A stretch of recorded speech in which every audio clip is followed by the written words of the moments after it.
All right, guys, good to see you. Well, again, I feel great about the progress that we made over the last couple of days.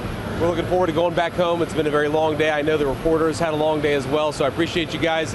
But look, the fundamental thing we got is, number one, we set up the mechanism to ensure not only the Straits of Hormuz are open, but will stay open. We think about 15 million barrels of oil come out. That's one of the reasons why oil is so low right now. Obviously, that means lower gas prices, and gas prices are going to keep coming down. Number two, we actually set up the right mechanism to ensure the regional ceasefire to manage the inevitable conflicts that will come up. We feel great about that. We're working with our allies from the Israelis to the Gulf Arabs to make sure that sticks, and we feel very, very good about where that is. We have the Iranians allowing weapons inspectors, nuclear inspectors into their country for the first time in a long time. We're obviously going to bolster that inspection regime to make sure they can never have a nuclear weapon. And finally, we continue to make progress on these technical negotiations. We left a lot of our team, the Iranians left a lot of their team at the resort there to keep on working at it. So all in all, a very productive 36 hours. We're going to have to keep working it. The last point that I'll make is, as I told you all this morning, this is laying a foundation for what could be a truly transformed Middle East. But we haven't built the house yet. We're going to have to keep on building, and that's what we'll do.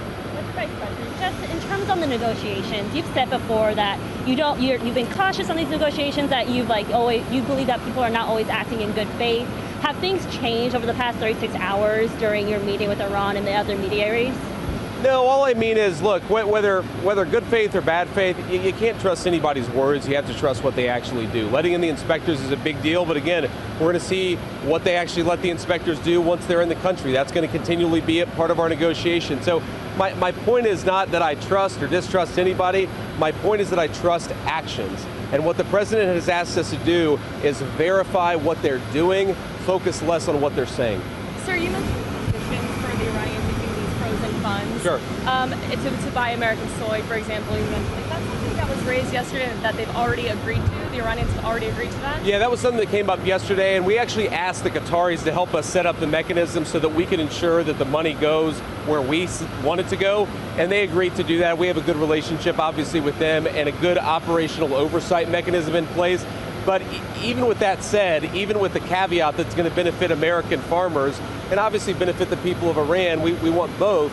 But fundamentally, that money is not going to be unfrozen unless we continue to see progress, and that'll obviously be a big part of the negotiation in the days to come. Sir, very quickly, there was a moment yesterday when Arachi came into the room and did not greet you. You guys did not shake hands, and then he walked out of the room.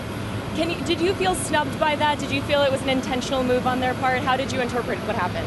No, I mean, trust me, I've spent a lot of time dealing with the Iranians over the last few months. Sometimes I find them extremely confusing as negotiators. But look, we had a little press conference. They obviously don't quite have the same First Amendment protections in Iran that we have in the United States of America. We talked to you guys and then had a series of really good meetings. What I did find kind of funny is that after that initial meeting, there was this, sort of social media firestorm where everybody said the Iranians are going to leave, and then we proceeded to talk to them for like the next 9 hours. So I would just encourage the media, mistrust a little bit what you see coming out of Iranian social media. They can be confusing negotiators, but we feel like we're making progress. Thank you guys, take care.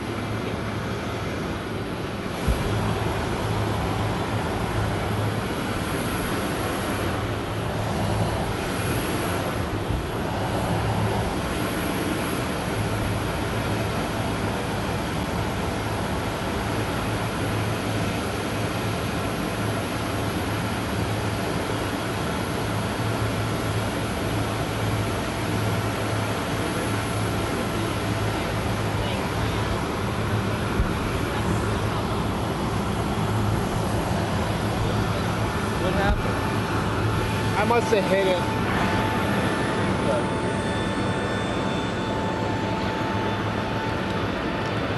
Ready to go up? Let's get up there so we can get our ship forward. Let's make sure we get everything.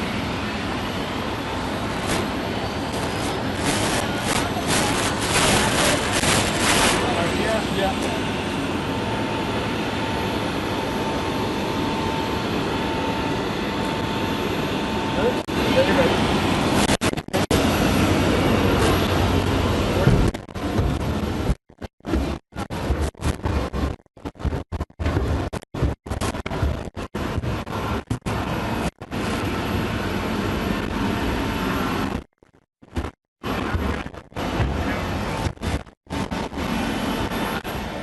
How you doing?